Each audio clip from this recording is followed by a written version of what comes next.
I never thought a single summer would change the way I looked at people forever. When I look back now, it feels like a storm that came out of nowhere, shaking the ground beneath my feet. My name is Emily Parker. I was 24 that summer, and I had just moved to a small town in North Carolina to help my aunt with her little bookstore. I wanted a quiet escape from the chaos of my life in Chicago, a life filled with noise, disappointment, and mistakes I didn't want to carry anymore. What I didn't know was that the quiet town would bring me face to face with a moment that would test every ounce of strength and forgiveness inside me. The first time I met Ryan Mitchell, it was by accident. He walked into the bookstore one rainy afternoon while I was restocking shelves. He was tall, with brown hair that looked like it had been shaped by the wind, and there was something restless in his green eyes.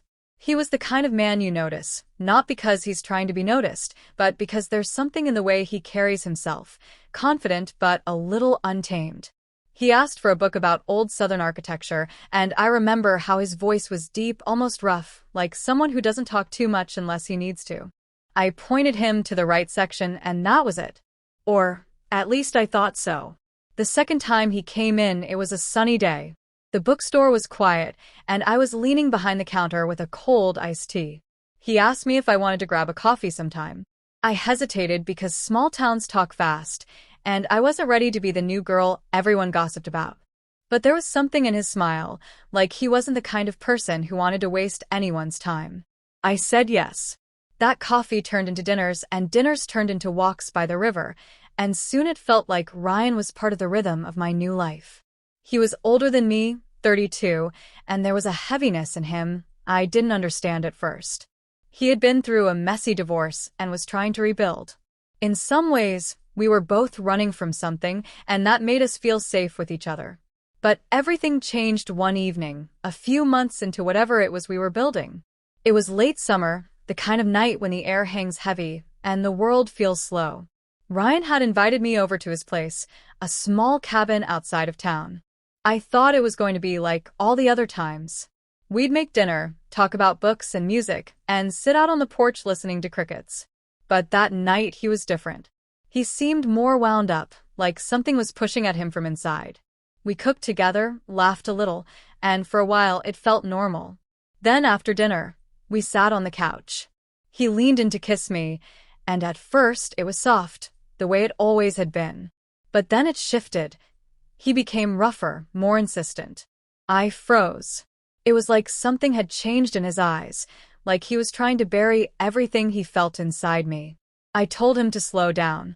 I said, wait, but he didn't hear me, or maybe he didn't want to. It was the first time I saw a part of him that scared me. I pushed him back and told him I needed to leave. He looked stunned, like he hadn't even realized what he was doing.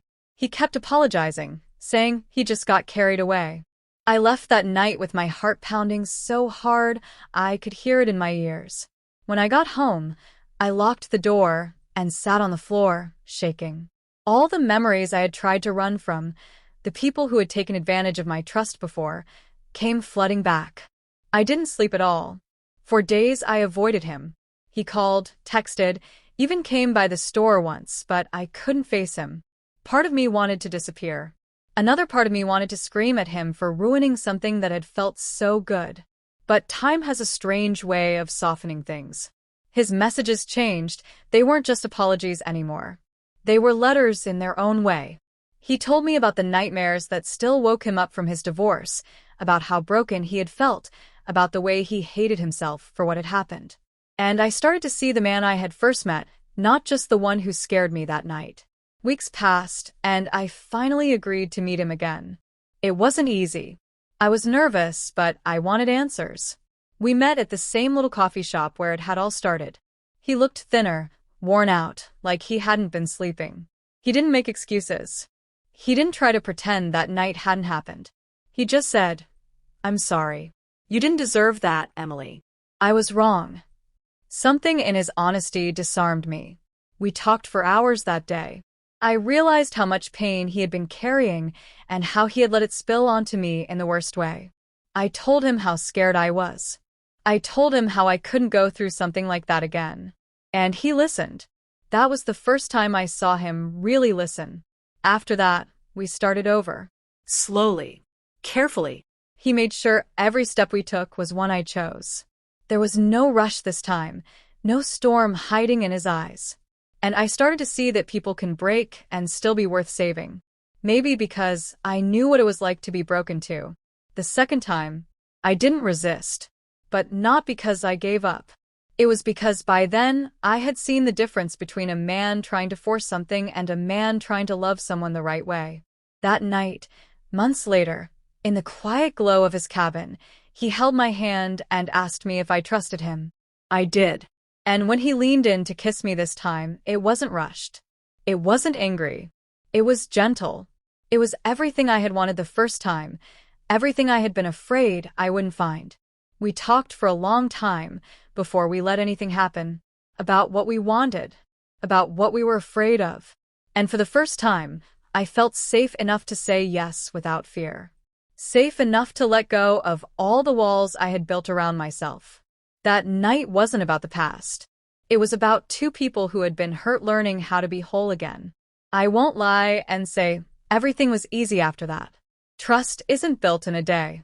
There were moments when old fears crept back in, when I had to remind myself that love and force are not the same. But Ryan never gave me a reason to doubt him again. He made sure of it every single day. It's been 2 years now. We still live in that small town. I still work at the bookstore, and sometimes on slow afternoons, Ryan comes in just to ask me where the architecture books are. It's our little joke. And every time, I think back to that first rainy afternoon, to that girl who thought she was running away from life. What I found instead was something I never expected, that sometimes the people who hurt us can change, and that sometimes the scariest moments can lead to something worth forgiving. I'm not saying everyone deserves a second chance. There are things that can't be undone, and there are people who don't want to change. But in this case, I saw someone willing to fight for it, to be better, to make sure I never felt that fear again. And that made all the difference. When I tell people this story, they often ask me why I stayed, why I gave him another chance.